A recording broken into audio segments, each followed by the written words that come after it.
This is Nitya Ramachandra from the NR Sports Show. This is episode 957. We are live on iHeartRadio, Spotify, Anchor, and all those other podcast platforms. So please, everyone, tune in. Jet fans, please tune in. We got a special one today for you. We got special guest Marvin Jones. He's a former middle linebacker from Florida State and the New York Jets. He's from Miami, Florida. What a great career. Excellent linebacker. And now he's a head coach for Omaha Beef, and he has a lot of coaching experience in the game of football. So we'll get to all of that. But first, I'm really looking forward to learning more about his playing career, his journey, how he started playing football, and everything else. And on this new year, 2022, and January 5th, I think. Correct me, no, January 4th. Sorry. But first of all, Marvin, I just want to say thank you for joining the show. And how are you and your family doing today? Oh, I'm doing well. Thanks for having me on, man. We've been trying to connect for a while, so finally got it done.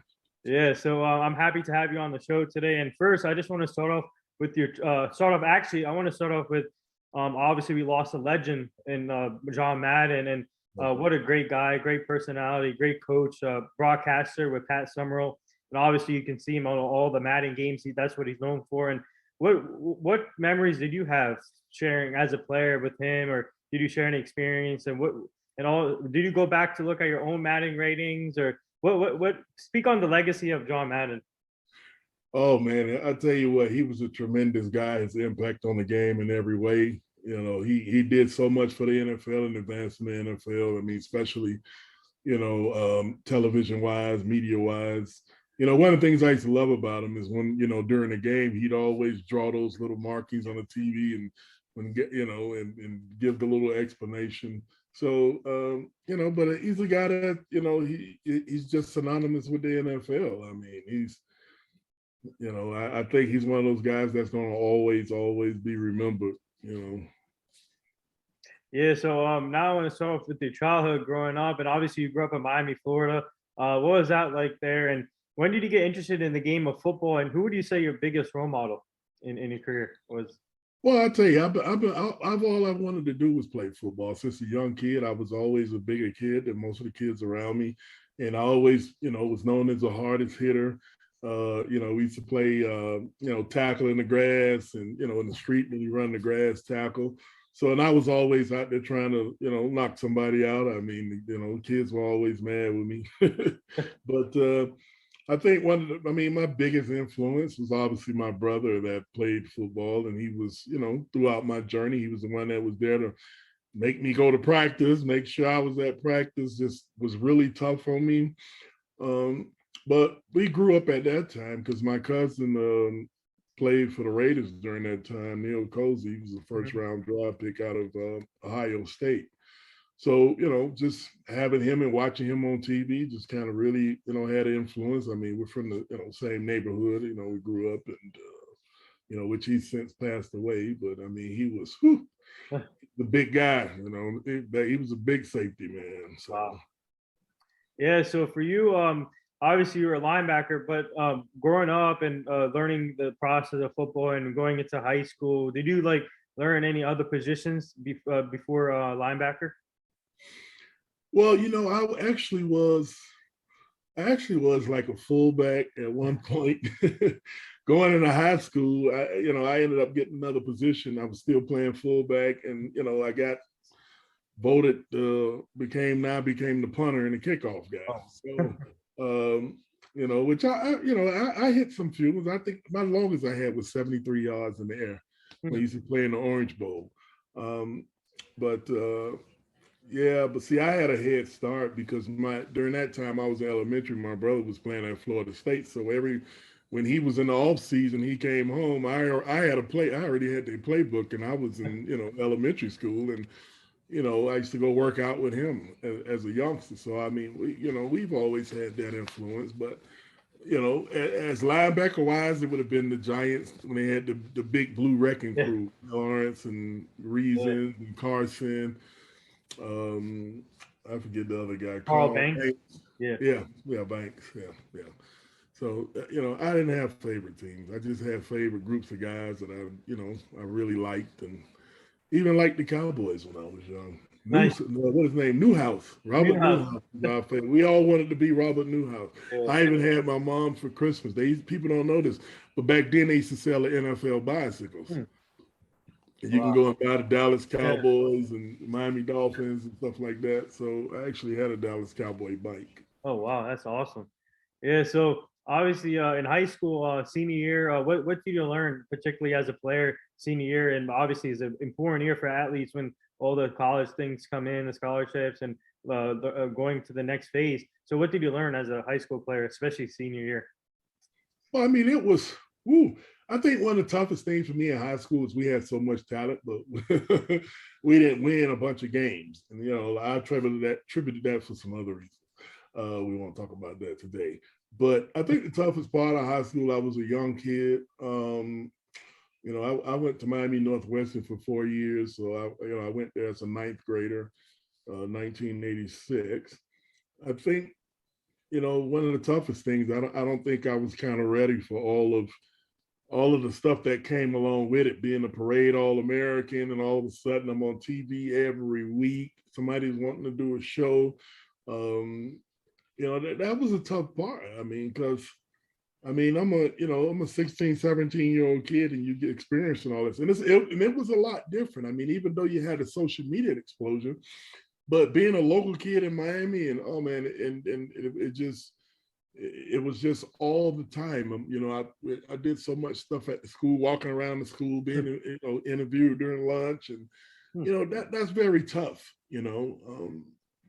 But the recruiting part obviously is even tougher. I mean, just having these. But see, if you go back to recruiting back then, your parents didn't go with you back then.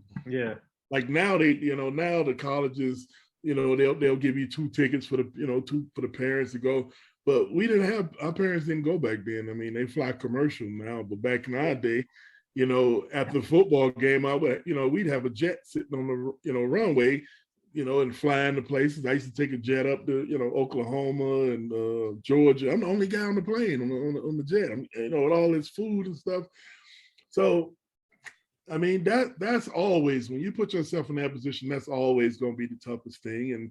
And a lot of the influence is because my older brother did go to Florida State. So, majority of these colleges are like, well, we ain't going to recruit it.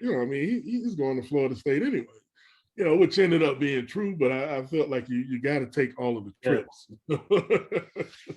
Yeah. So speaking of that, the recruitment process, obviously tell our fans, obviously you chose Florida State, and what was it like being in the recruiting process, and how many offers did you look at, and before choosing Florida State, what was it like getting recruited by the late Bobby Bowden? Well, Coach Bowden he was a heavy influence. One of the stories I always tell is when, because back then, I mean, he had the Bobby Bowden show, which was bigger than life. Yeah. Everybody watched the Bobby Bowden show at that time. And when he recruited my brother, I mean, he sat in our living room, and I sat there as a little PP kid. And I remember sitting there telling him, I said, you know what, I'm going to play for you one day, obviously that came true.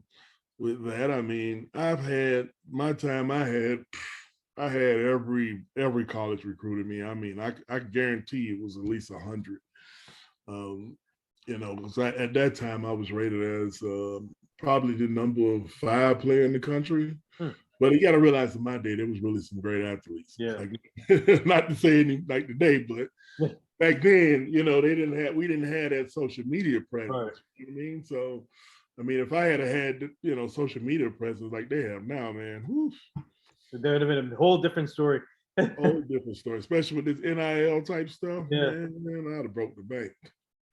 Yeah, so speaking of, before we get to your college career, I'm just curious. I just want to get your take on this. What do you think of the transfer portal now for these college athletes, where they can put themselves and then transfer to different colleges if it doesn't pan out?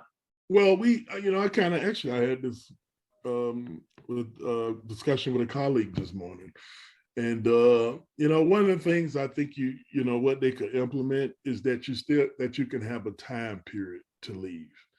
I think it works both ways now, because what has happened is you get mad with a kid for opting out of a bowl game or transfer, but yet the coach leaves before the bowl game. You know, I mean, a perfect example is Oregon. Mm-hmm. I mean, Cristobal leaves, and all of a sudden, I mean, look what happened to them in the bowl game. I mean, they lost. You know, it's like, you got to realize at the end of the day, you're sitting in somebody's living room with their parents and their family, and you're telling these, just where I'm coming from, a lot of these kids come from inner cities, single family homes, a lot of them. So all of a sudden, you sitting there as a head coach, you're almost like taking over the father role. Yeah. And you know what I mean? And then all of a sudden they come to school and then you leave. It's like a huge disappointment because of relationships are built.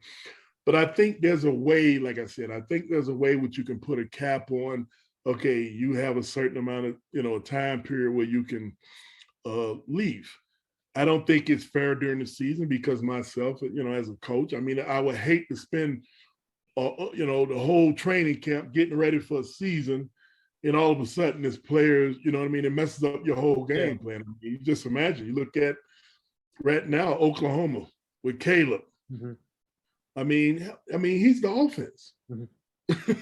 And he's the offense. I mean, you lose. Imagine if you lost a guy with his talent in the middle of the season, you're done.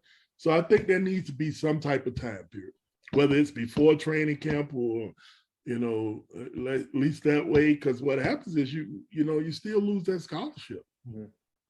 Yeah, he's I heard that he's still considering Oklahoma, but he's fielding offers to see what else is out there before going back there. But I don't know.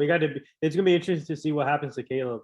But once you get it, you know what? If you look at the coaching change, you got a new coach there, and I'm sure they've had a discussion. I'm sure he's told them what his plan is and how he fits into it. To me, if that ain't enough to sit down with your coach and to convince you to stay, what's the point? I don't think he's staying. Mm-hmm.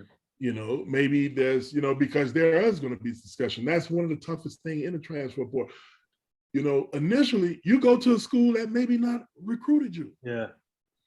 So now all of a sudden, you don't fit into that philosophy. A new head coach comes in. Mm-hmm. You may not fit into the philosophy he wants. You know, now we're going to run the ball 60% of the time and not throw the ball 60% of the time. So there's just so many intangibles on both sides. But in my eyes, I just think, the NCAA and these guys just didn't do enough. You know, they allowed this stuff to get out of hand. They allowed athletes to become athletes, but not student athletes. We've gotten away from that student athlete title. Nobody even uses that anymore. And I always tell people it was about the education. The teachers were making $1 million. So it's not about that anymore. And they've made it all about the money. Mm-hmm. And eventually that's what's going to happen. And I feel like at some point in time, the players have realized, for instance, that that the NCAA has pretty much been the farm system for the NFL. Yeah. So not everybody's going to make it to the NFL, but obviously the players have figured out how much power they truly have. It's something that the NFL didn't do. But these guys have figured out that we control this game. And as long as you don't have any controls on it, you got to remember, for far too long, players were given scholarships. Mm-hmm. When I went to school, only thing you got was a Pell Grant. Right. You aren't allowed to make more than, $600.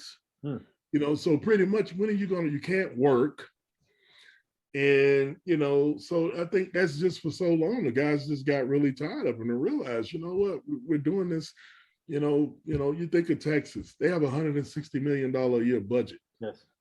I mean, so if you do want to use the education argument, trust me, $5 million, $10 million pays for every scholarship on the guys' team. Right.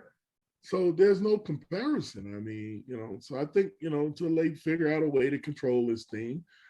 But I think now it's just going to be hard because it's hard to take back something you've given people. Mm-hmm. That's something that's lucrative, I don't think, you look at Travis Hunter here with this stuff. Yeah. I mean, he makes more than some NFL players. Right. But I mean, now all of a sudden you're going to take that away when the next Guy wants it. So, I just think it's got out of hand. I think that it's probably going to get worse, before it gets better, for these guys. Because once, it's like anything. Once you realize you have power, right, you're going to use it. Yeah. And I wouldn't be surprised at some point in time they may start their own union or something. I mean, they can afford it now. I mean, they can pay. They can. Yeah. I mean, I'm thinking that's what something I thought. I said, what, these guys might actually come together and form some type of union. Because now you're being paid. So you got the amateur title is thrown away. Now, once you get a check and you get paid to do something, you're professional now. The amateur thing is gone. Yeah, it's gonna be interesting to see what happens. But for you, what was it like playing for Florida State and the atmosphere there? Obviously, they have a great fan base, and obviously Deion Sanders, alumni there too. And what was like the atmosphere and playing underneath? What did you learn from Coach Bowden? Well, Coach Bauer had a heavy influence. I mean, he on the team. I mean, he was a good old Christian guy, and loved God, and he just had that charisma about him. People just loved him and gravitated to him because he was great at telling jokes and his stories and things like that. I mean, he was great at that type of stuff, and it was quite an honor. It was a great thing. I mean, Florida State is a great place when you're winning. Yeah. The greatest fans as long as you're winning. But my experience there is something that I always remember, and I'm, every time I go there, I get kind of emotional because, I look up there, my jersey's retired in the scoreboard. I mean, you go into parts of the stadium. I mean, they got huge, plaque of myself. So, and I was part of that, part of that group that continued with the success. And, it kind of started, I think, around in the, 86, 87 when things started for Florida State, and we just carried it on. And I kind of look at myself as one of the pillars of it that kind of kept it going. Even though I stayed there for 3 years, I did a heck of a lot, in 3 years there. So my time there was, excellent. I mean, it's something that I always cherish, and I enjoyed it, And also, you were recognized as the first team All-American there at Florida State, and obviously you guys had two back-to-back winning seasons, 10-2, 11-2, won the championship conference, Atlantic Coast Conference. So explain that. What was the award like for you, being recognized as first team All-American also? Well, I was a two-time All-American. I'm a consensus All-American. So I was honorable mention All-American at my freshman year, and I was a two-time, won the Buckets, the Lombardi, Sport News Defensive Player of the Year. It was great being recognized as one of the best in the game. Still to this day, I mean, people still say, "Oh, well, you're probably the best linebacker ever played the game." And I say, "Yeah, well, I'm not in the Hall of Fame yet." So, we're working on that. So, I mean, I think the voting comes out this month. So hopefully I get a little nudge on that, and that'll be kind of like the final piece. Yeah. As far as that, and so that's it's just stuff. It's just unreal. During that time, the defensive players wasn't as thought of as highly. I came in fourth in the Heisman Trophy.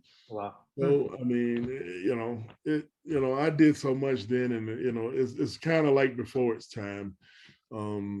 I would say, but I couldn't play today anyway because what I did was targeting. I mean,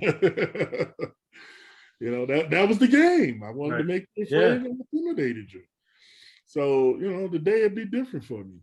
I don't pull up. I play full speed. So I mean, it's great that I had my time period there. I was in the right era for what type of player I was. Yeah, that's what Leonard Marshall also said. He misses the grit, the hard and grit of the hard hitting, and I'm surprised he's still. We're helping him to get into the Hall of Fame. Also, we need to help you get into the Hall of Fame, man, because both of you guys deserve to be in the Hall of Fame. Marvin Jones and Leonard Marshall, both. Well, I want to be in the College Hall of Fame. Probably the Jets. The NFL is difficult when you play for the Jets. I mean, if Joe Klecko ain't in there, Joe Klecko made the Pro Bowl at every position on the D line. and he still ain't in there. Yeah. So but I think that's one of the things with the Jets. We got to do a better organization, do a better at organizing that type of stuff and pushing players. I mean, there's no way Joe Flacco shouldn't be in the Hall of Fame. That's ridiculous. Mm-hmm. But I don't know. That's part of the sports writers, part of the. But I think even as a team and as an owner, that's something I'm going to make sure happens. Look, hey, we got to make sure this happens. For a guy like that to be part of, the Jets. I mean, there's just no reason for that. He should, he was one of the best to do it. I mean, how many guys made the Pro Bowl at every position on the line? Mm-hmm. That'll never happen again. So, he deserves that. Yeah. So tell our fans some of your best experience or best moments at Florida State as a player. I think one of my best and emotional moments was I actually was watching it the other night. Is when we played Georgia Tech my junior year, and I had a great game, and then I ended up spraining an ankle in the third quarter, and we were behind, and I was on the sidelines just miserable because my team was behind, and there's no way we could accept losing to Georgia Tech. And we came back and won, and Charlie Ward brought the team back, and we came back and won, and at the end of the game, and all the guys came over because and picked me up and put me on their shoulders and stuff like that, and which I thought was, that's like one of the greatest things. And right. And I asked them, I said, man, why don't y'all put why y'all my friends, like, we would just want to show you how much you mean to us. So, I mean, to me, that for me was about what it was all about. It was just the relationships. Mm-hmm. The football was a great part of it, but it was just a relationship with those guys, man. I mean, we grind together, we lived together, we ate together. And, we were a very close-knit group. I mean, even to this day, I speak to a lot of the guys that, from Florida State. I mean, we have a good little network. So, I keep in touch with the guys, and, we were part of some of the greatest teams. I mean, I was 3 years, I went 32-5. Right. I lost more games at the Jets my first season. So what does Bobby Bowden mean to Florida State and the fans there, and even the players? What does he mean? What staple he left? Well, he is Florida State. There's no way you can think of Florida State or not Bobby Bowden in the same breath. I mean, he won the first national championship there. I mean, Jimbo Fisher was able to be a good coach there too, but Bowden was so big it overshadows that. Anybody that coaches there, Bowden is still going to overshadow that, because you know why? Because people love Coach Bowden so much, and no matter who you get to coach there, they always going to be comparative. Mm-hmm. Not like Coach Bowden. Coach Bowden would have did, oh, yeah, we had the greatest coach. Oh, Coach Bowden this way. Coach, and that's tough on any coach. I mean, you think, we've had two coaches at Florida State, probably in the last, 5 years. I mean, you think about it, we're not that far removed. I think, 2015, I think we won national championship again. Yeah, I think 2015. I'm pretty sure 2015. I'm not with So anyway, you can look at, arguably, we're 7 to 8 years away from our last national championship, and we've had two head coaches in that 7 to 8 year span. You know what I mean? So it's like, it's a tough place because we won for so long. You gotta realize, Coach Bowden, I mean, we had 35 years straight bowl games. I mean, 35 years. I mean, that was older. That's longer than most of the fans that've been alive. I mean, 30-something years. We were spoiled. Our fan base was spoiled. Mm-hmm. Yeah. So now tell our fans. Let's talk about your draft experience. You got drafted in '93, round 1, pick 4 by the New York Jets. What was that like, waiting for your name to be called, and being with your family? And once you got your name called, how relieved were you when you realized that you made your dream? Well, one of the things is, I can remember at the combine, you had an opportunity to meet and talk with the team. Yeah. Some teams even flew you in, and had conversations with you. And when I went to combine, I met with the Jets. I mean, because at that time I was either going to be number one, number two, number Right. three, which the Jets had the number 3 pick. Yeah. And they switched with the Arizona Cardinals Wow. and pushed me down to 4. So Wow. they still owe me another $1 million. Yeah. But it was a tremendous thing because even at the combine, I mean, if you look at it back then, you had number 1 pick was the New England, and you had Seattle, the Jets, and then Arizona Cardinals. So New England wasn't winning. I didn't want to go there because it was, a different place. Seattle was way too far because I like to come home on my bye. I ain't flying 8 hours. And the Jets, at that time, I mean, who didn't watch them? Because at that time, me being from Miami, those were the biggest game, the Jets and Miami, and then Arizona. And when I was at the combine, I told Pete Carroll, I say, I want y'all, man, make sure y'all draft me because I didn't want to go to the other teams. Right. But ended up with New York, and like I said, it was tough, playing there because you're gonna pay for the whole history of that team. No matter whoever plays there now, you're paying for the whole history of the team. And, it was a great experience. I mean, the draft was great. That time it was in New York City down at the Marriott Marquis. It was just unreal. I mean, it was really unreal. My agent and my brother, we all went together, and actually that was my first night. I was so nervous. Nobody slept. We all had a huge suite, but nobody slept. We were up all night watching Full Metal Jacket. And I kept telling my agent, like, sit down, man, relax, chill, man. And we just walking around the room all morning and all night and morning and stuff like that. But you got to realize, I mean, that this is what you kind of work for. And, and you're in that opportunity. I mean, a lot of guys have been, highly talented. Yeah. And all of a sudden, you can slide. So, I mean, but I felt like coming out, I mean, I was going to be in that top 5, or I would have just stayed another year in college, but I just couldn't, after that Georgia Tech game, when I sprained my ankle, I just couldn't, I had never been injured in college. Right. So once that hit, I was like, I got to get out of here. So, yeah, so. So if you didn't get injured, you would have stayed one more year, or you still would have went to the draft? I would have probably left because at that point I won the Buckets, the Lombardi. Yeah. I was, I pretty much accomplished everything in college, that as an individual player and more. I mean, what was I going to do? Winning? What would your choice be? Winning the national championship or getting drafted to the NFL? Hey, I know what my choice would be. Same one I made. Yeah. But it was good for us both. And I'll tell you, and here's why. It's because there was so much talk about me leaving. And that was like something that always was asked to Coach Bowden about me leaving, about me leaving. And as a coach, I mean, at the Wild, it's like, I mean, like, I also felt a little bit of that, like, I'm in a position to leave, let me leave. So that question will be answered. And, Coach was very, positive about it. I mean, he knew I was leaving.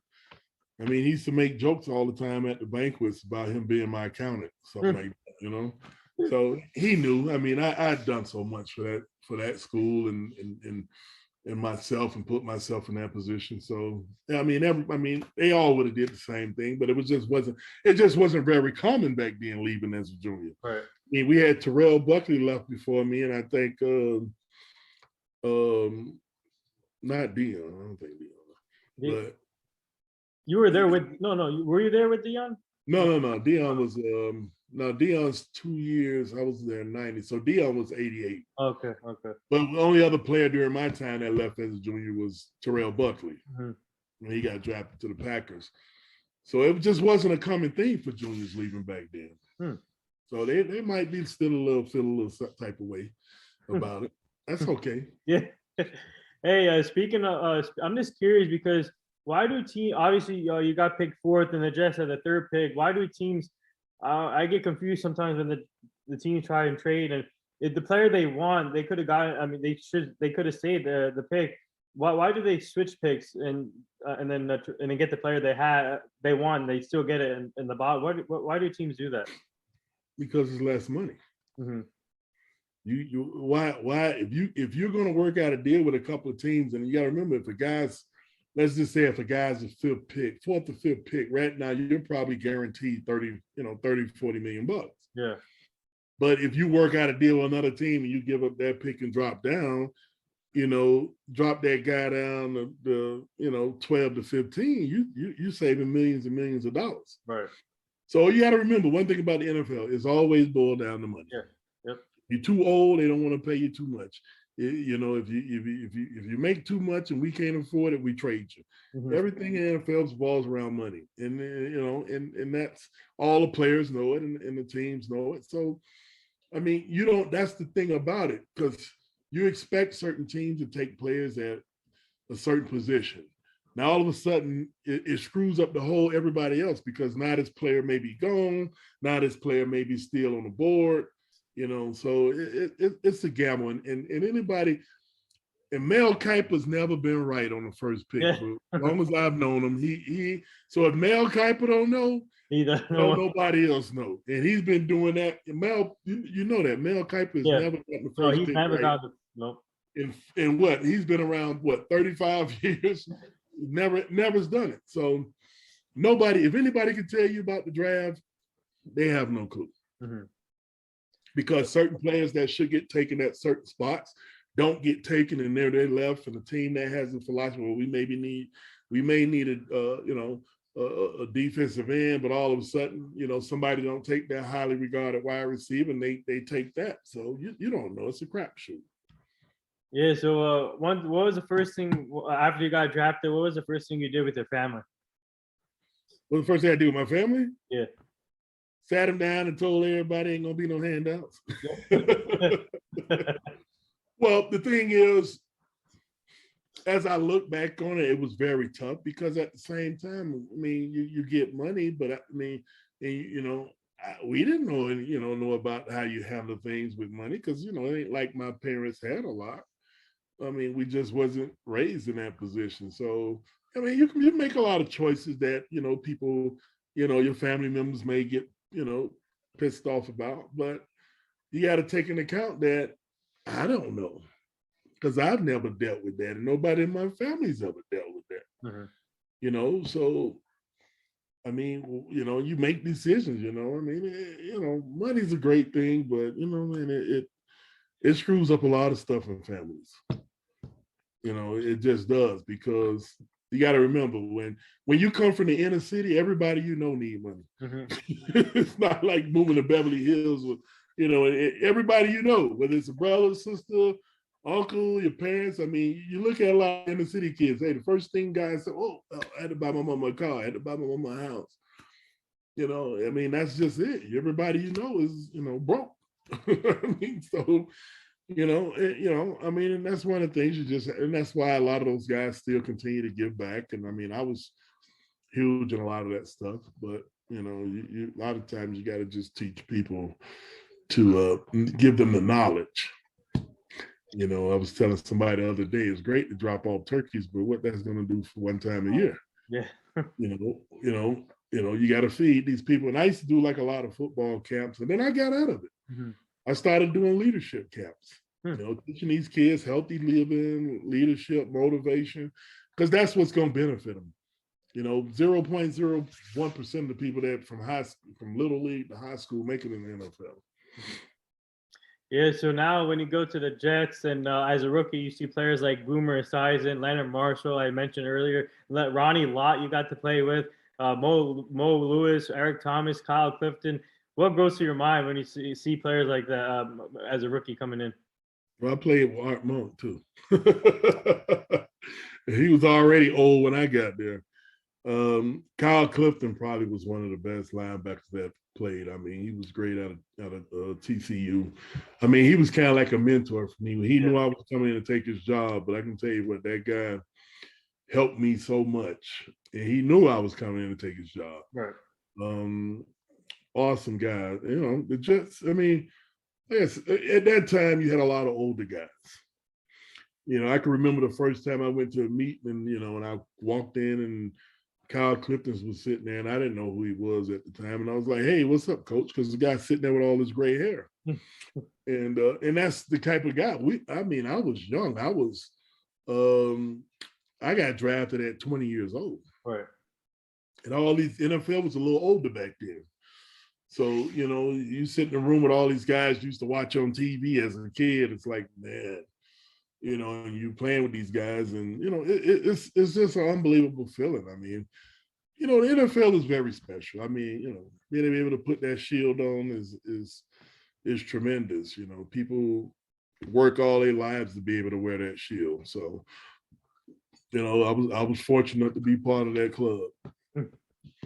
But the Jets had a lot of history, and that's one thing. The Jets have always been rich in history. You know, obviously watching Gastineau growing up, and you know, I used to like Richard Todd when he was playing quarterback, and obviously everybody remember the hit with the helicopter hit. Oh yeah. So you know, I mean, you know, like I said, I just had those battles. You know, the Dolphin Jet battles with that. You know, that was big on TV. You know, right. Down in Miami. Yeah. So obviously you got a nick. All right. So explain to our fans. We're the team. How did they come up with this thing? Shade Trey. Obviously, and then you got the record high at tackles, 135 tackles that year. So explain to your fans. Explain to our fans, how do you get that nickname from the teammates? Oh man, you know how many times I've had to answer this question. You know, I'm just gonna put it on record, and you know, no, it came from. It had to do with me passing out. It had nothing to do with me hitting somebody. Well, what, you know, how it originally started is because before I went to college, my brother used to always be in my butt about being the first, be a leader, always, you know, be first, be the best. I mean, that stuff got pushed in my head all the time. And so when I got to Florida State, you know, first thing I did was make sure I was first. Yeah. And so we had to run gashes, which, you know, is 4 times the field, 50 yards. And, you know, you had a certain amount of time to wear them, but I only thought it was over and back. It was actually 4 times. So I struck out and I was on my way back and they were still going down. And, you know, in Tallahassee, you know, it was 120 degrees in the shade. I mean, it gets really hot there. And I just happened to go and pass out up under the tree. You know, my coach said, hey, we don't need no shade trees out here. And I said, yeah, but by the time I leave, you're going to be called in Marvinsville. So, and that just kind of stuck with that. These guys still call me that today, man. I've been out of Florida State now, 92 to, ooh, Lord, what's that, 30 years? Jesus Christ. Wow. It goes so fast. I mean, 30 years, man. And I've been out of the Jets, 18 years. Man, at the time, where did the time go, man? You know, it's like so many things I would have done differently. You know, with the knowledge I know now and the stuff I know, there's been so many things I would have did differently. You know, my knowledge now, I could have been even one of the best players ever with the stuff I know, because the game, you know, I mean, once you got out of the game, you learn so much. And it depends, you know, I don't feel like I really learned the game until I had Parcells and Belichick, because they taught you how to be a player. They taught you how to look at things from a coach's perspective. So, you know, you thought like Belichick. Third down, I know what's coming. I know, you know what I mean? So, you know, that's when you really learn the game. Yeah, so obviously you got to play with play underneath Pete Carroll, and also obviously you just mentioned Bill Belichick and Bill Parcells. And what was it like learning from all those 3 coaches? Obviously, all 3 of them bring different styles to the game, but what was it like learning from those 3 type of coaches? Well, you think Parcells and Carroll, too extreme in personality, too different. I mean, Pete Carroll's that happy, jolly guy. Yeah. But he's rough. Yeah. He's hard. But, you know, everything outside of football, he's just like one of the guys. Bill Parcells is, he rules with an iron fist. He treats everybody equally like crap. But you always knew where you stood with him. That's one of the things I have respect for him for, because if there was any issue, he's gonna pull you to the side and be like, "Hey, I'm just letting you know, if you don't up your play, you're gonna be out of here." That's the type of guy he was. And he gave you opportunity rather than some of these coaches. They just wait till they feel like you can't do the job anymore, and then they get rid of you. But Parcells, that's one of the best things I always say. He didn't play no games, man. He didn't play no game. You can go out with dinner. You can go to have dinner with Parcells tonight. He'll fire you tomorrow. Like, yeah, that's the type of guy he was. But your expectations went up, and that's what you got to think. When Bill Parcells came, we were during his era. We were like one of the winningest teams in the NFL. We go 97, 9-7. 97, 98, team goes to the AFC Championship. 99, we had a setback. We lose Vinny the first game of that season. We finished 8-8. Then Bill goes upstairs, and Al Groh comes in, which was the linebacker coach, and he takes over. Right. We win the last game of the season. We're in the playoffs. We're probably gonna beat everybody. And we were beating Baltimore. That's the year they won the Super Bowl, and we had them on the ropes the whole game. But we had a couple key mistakes and we lost that. But other than that, we had some of our best teams during that period of time, and it was because the way they coached. They were hard, iron fist type guys. Wow. Yeah. So this is a two-part question. Obviously, you spent all your career with the Jets, and what was that like spending your whole career with the Jets? But the next part to this question, did you ever think maybe you could have? Did you ever test free agency out just to see what other offers are out there, or what was it like just spending your whole career with one team and settling your family there for 10 years? Well, I'll say this. I was blessed to be able to stick with one team. Under the circumstances. You gotta realize I had 3 head coaches my first 3 years at the Jets. Overall, I had 6 head coaches in Belichick for a day. There was interest from other teams, but the thing was at that time, I don't think, I was overpriced at that time. So the Jets, I was familiar there. Me and Mo Lewis, but he spent 13 years there. Him and I was there 11 years. So, him and I had a good relationship. We had the same agent. So we had bargaining power. There was other teams that had interest. Seattle and, Green Bay, they had some, had even when the Texans came in. Right. There was a high interest and stuff like that. But I'm glad. Sometimes I do wonder if that wasn't always the best thing to stay with one team so long. Sometimes you need that fresh start. Breathe again. Because like I said, the Jets. They have great fans, but it's tough playing there when you don't win. Like you gotta remember when they just had John Izzo a few years ago, they were flying banners over the practice field. Fire. So it's a tough place. But I would say, I probably should have done that, just because, there's so many changes and, no stability. I think I probably would have played a few more years if I had done that. Yeah. Interesting. But yes. I'll settle for 11 years.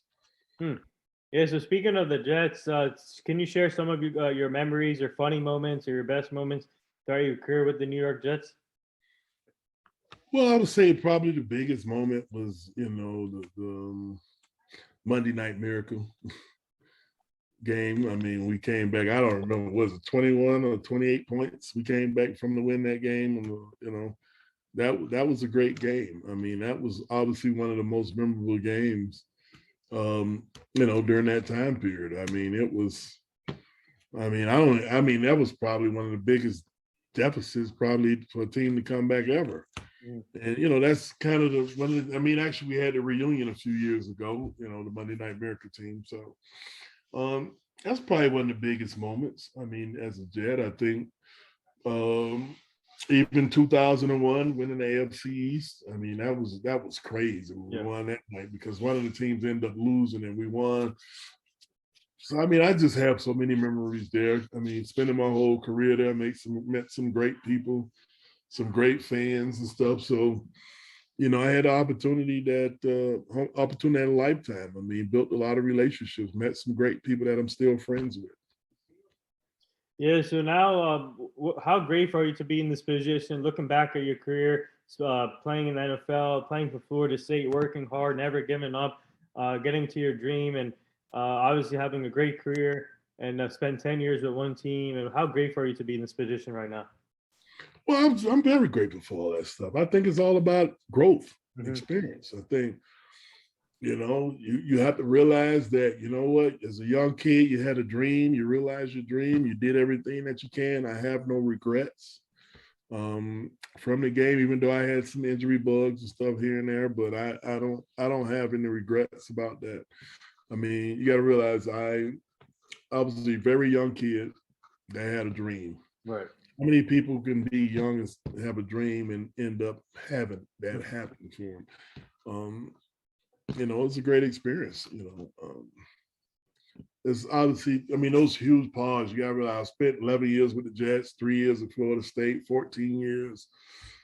It was, that's where all my time was. I mean, New York is what I knew. So, it's an awesome experience, man. It's one that's obviously very memorable and lasts a lifetime.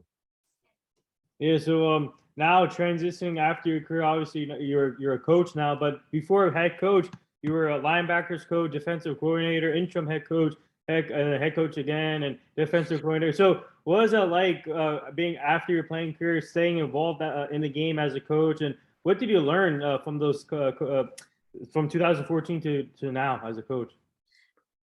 Well, one thing is when I came from the NFL, I was like, I never want to coach. I don't want to be nowhere around football.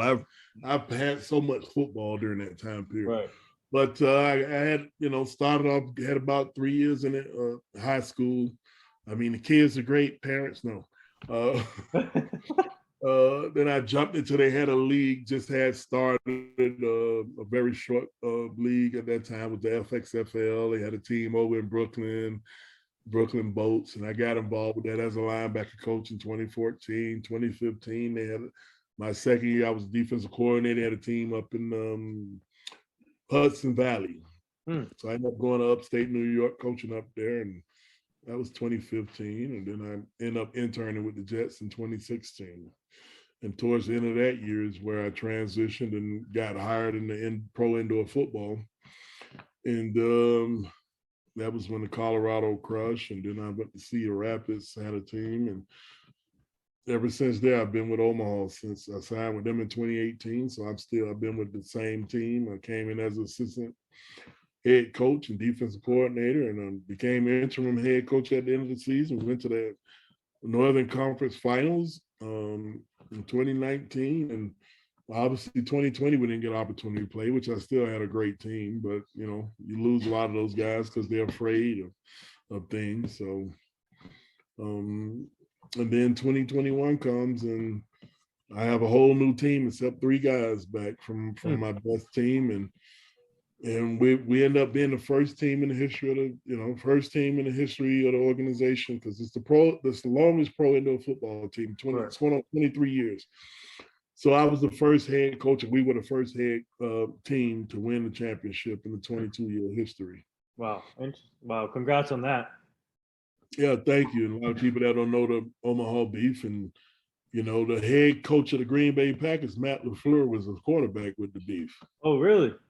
Yeah. Wow. That's crazy. Yeah. So, So, I mean, it has a long history, a lot of players. And I think that's, it's part of the game where I had to learn a new game, but at the same time, the more you know, the better it is. And, Yeah. and for me, it's a lot more helpful because of the fact that you have a lot of players that maybe not played in the NFL. You have some guys that have been in NFL camps. You have some guys that have been in CFL.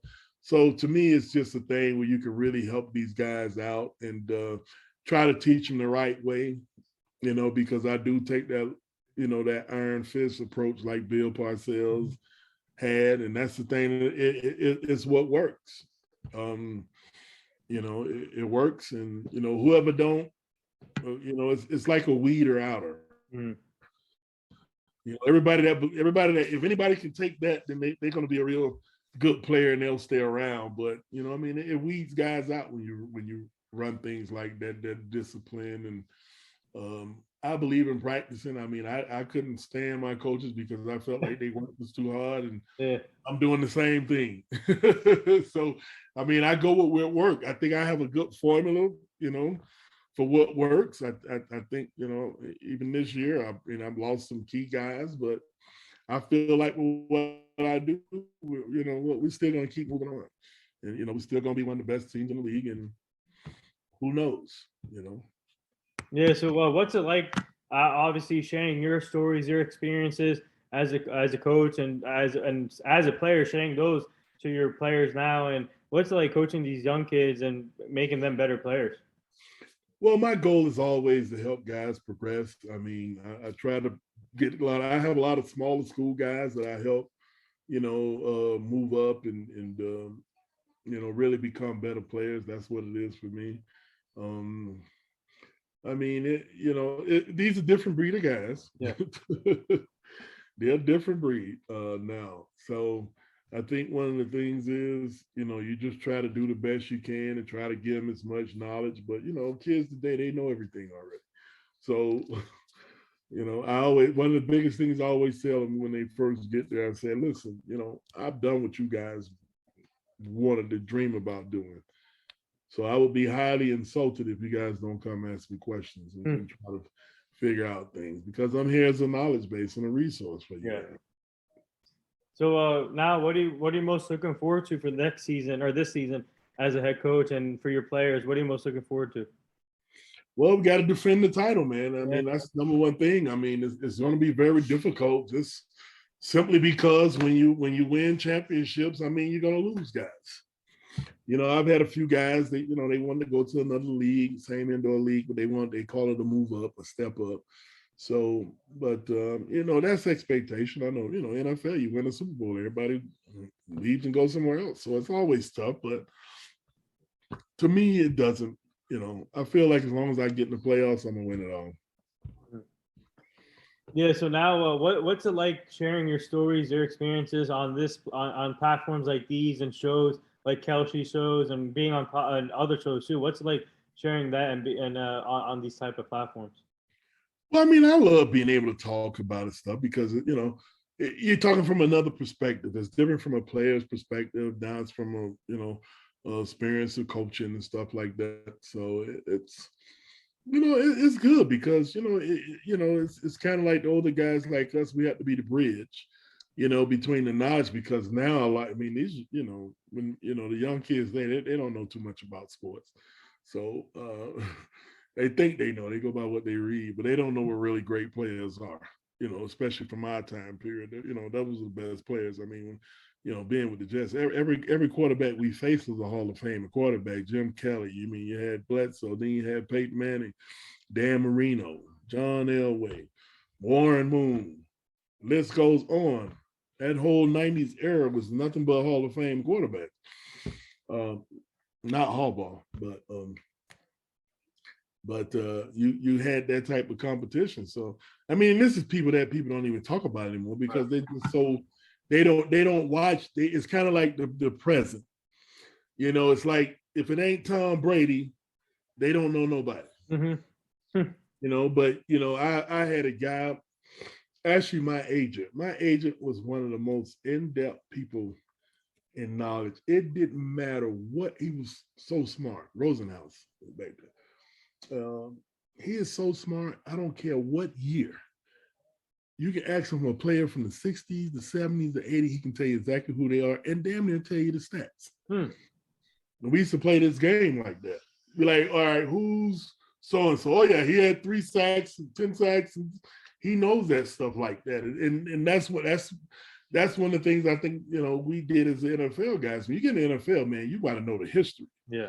Because those are the guys that set the precedent, and those are the guys that established, the opportunity for you and made it even better opportunity. You got to remember, we didn't have free agency till 1993, which means, hey, you stayed with a team, you were stuck there, and if you didn't want to trade, if they didn't trade you, and you quit, they still owned your rights if you decide to come back. Look exactly what it did to Barry Sanders. Mm-hmm. Prime example of what, hey, you either play for us or you don't play at all. Yeah. But now guys have those opportunities. I think that it's really benefited it.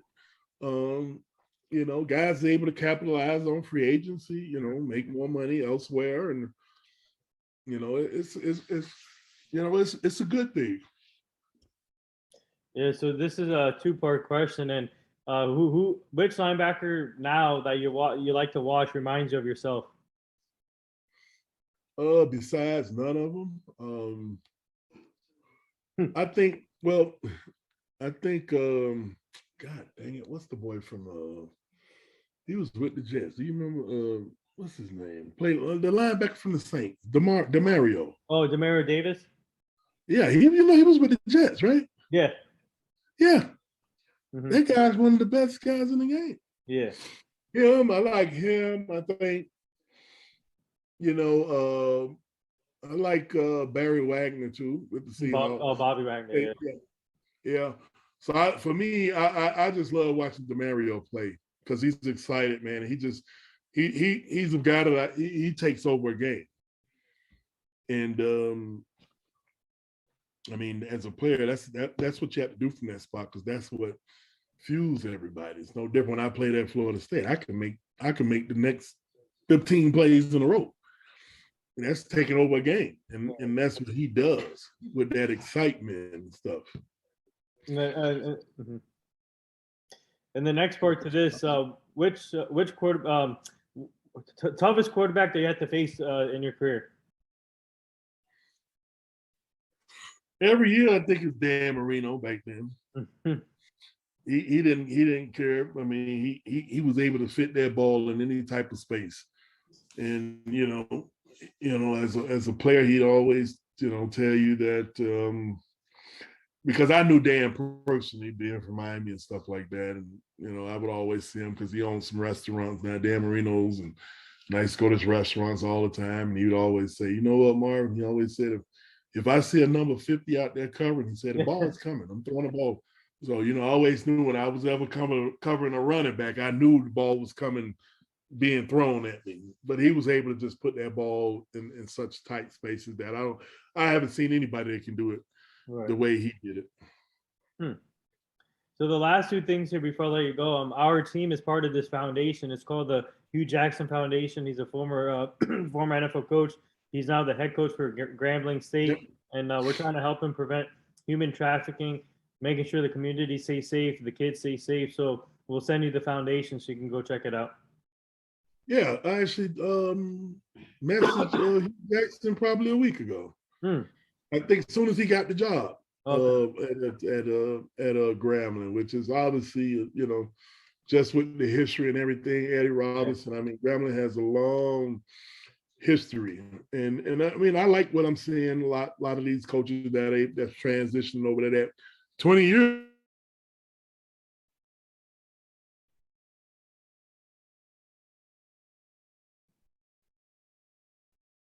Oh, something happened here.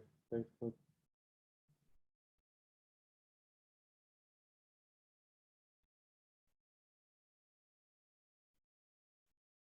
Oh.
Oh, there you go. I can't hear you. Oh, No, there. it seemed like your screen froze. Oh, it froze. Yeah. Oh, sorry. Yeah. So yeah, we left off on the Hugh Jackson Foundation. So I'll send it to you after the show. Okay, yeah, that sounds great. Like I said, I did have reached out to him, and actually, I sent him my resume. Oh, okay. So you're gonna get a But job there with Grambling State? he ain't gonna hire me. Shit. Yeah, they ain't gonna hire me. You know what? Think about this. Coaching is no different than having family, man. You're gonna hire all of when you got a $200,000 job, you're gonna hire your buddies first. Yeah. That's what I'd do. You know what I mean? You open up a grocery store, who you gonna hire? You hire your family, even though they may be some of the worst to deal with. But no, I'm very happy that he's able to do that. And I mean, I know Tremaine Jackson just took over Valdosta State, and I mean, you got Eddie George up there, Dion. They really changed a lot, and it's not just the football program.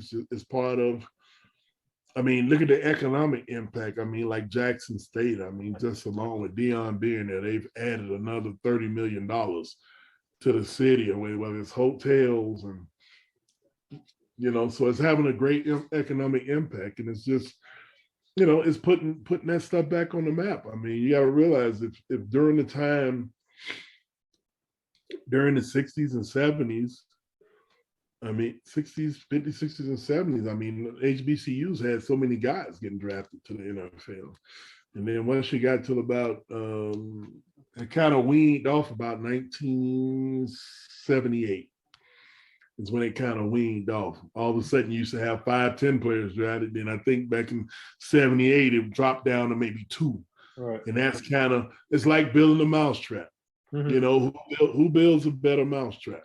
The NCAA got the better mousetrap, the optics, the TV, building these stadiums and stuff like that. And it took all of those players and they said, okay, we're going to go into the better mousetrap, But now, it's kind of flipping a little now. And I think what Dion did with, getting Travis Hunter over there, I mean, he changed the game. I mean, he took one of your best players and put him in another league that 5 years ago, nobody would even touch. But I always say this, though, especially for the minority schools and stuff like that. If you're going to say that, you're on a equal ground and equal footing, you better be able to get the players. You have to be able to get those type of players. So you got to be able to get those type of players. If we're going to say that our HBCUs are on equal education as other schools, we have to be able to build and have the type of players and talent being able to go there. Right. So I think, that's what's going to validate it. You can't keep saying, but now Travis Hunter, now you send some of these bigger name guys transferring with Dion them. I mean, obviously his last game. That's not the way you want to end it. But I mean, it's making a change, and I think it's really going to do a lot for them. I mean, the HBCUs have always been underfunded, and the programs, and they barely always. I mean, you look at one of the schools this year, they didn't play a game because they didn't have a trainer. I mean, how do you not play a game for a trainer? Well, I mean, the head coach should be able to just pull money out of his pocket and pay for that. I mean, a trainer don't cost you much for a game, $500. But I mean, you can't have. That's what throws people off. And turning people off because they go. You go to the Florida States, the Texas A&M, the Oklahomas, and the Texas, and you go look at their facilities, and it's like, wow. So what do you? I mean, it's like it's like buying real estate. I mean, the first house you see is the best one until you see the second one, and then the third one. Then all of a sudden you just get to the point like, hey, let's just get one. So that's how it kind of looks, but but I think I'm really happy in seeing what these guys are doing. Putting these HBCUs on the map and being able to get that talent. I think that it's a tremendous thing, and it's really going to help out a lot of those schools because, even Dion, I mean, they got on a national TV game. And if you can get a bunch of those games on national TV, that's where you're going to kind of even it out. Yeah, so the last thing here, would you like to say anything to all the nurses, doctors, and all the essential workers right now? Oh, yeah, I would say, I would love to thank them for the hard work that they're doing, the hours they're putting in and exposing themselves to potential dangerous situations out there. And essentially they putting their life on the line, for us. So we ought to always be thankful for people that are so, selfless and being able to go out and just give of themselves and not have a second thought about it. I mean, you can even add the teachers in there now, you know what I mean? Some of the teachers that are in the classrooms, I mean, that, they're taking the responsibility on themselves that these kids have got to learn. And number one, we got to take care of our people in this country. So, I remember we did a thing last year where we pulled together some money and found one of the hospitals and we sent them food and everything over there with an organization I work with down out of Miami. So we picked a few places every different week, send food here, send some beers here. Well, they need beer. So, but it's a great thing, man. Like people, like I said, people are selfless. I mean, it just shows you what type of people they are. I mean, they go beyond the line of duty, and we got to be very thankful for them. Yeah, well said. And there it is. That wraps up episode 957 with former Florida State New York Jets middle linebacker Marvin Jones. He's now the head coach for Omaha Beef. And I just want to say thank you for joining the show, Marvin. It was truly an honor. We learned a lot today, and good luck defending the title this season. I hope you guys get the title again with the Omaha Beef. And go follow Marvin Jones on all social media formats. What a great player, obviously from Florida State New York Jets. And man, keep up the great work. We would love to have you back on the show down the line at some point so you can meet the full team. But keep up the great work as a head coach, and good luck this season. All right, thanks. I appreciate it. I'll probably be on episode 1195. All right, thanks a lot for having me. I appreciate it. I really enjoyed it. And, no problem. And let's do this sometime in the future. Yeah, what a great Have a great day, all my Noel fans and my Jet fans and my Beef fans. Hey, what a great story you have, man. It's amazing. I appreciate it. Have a good day. Yeah, thank you. All right.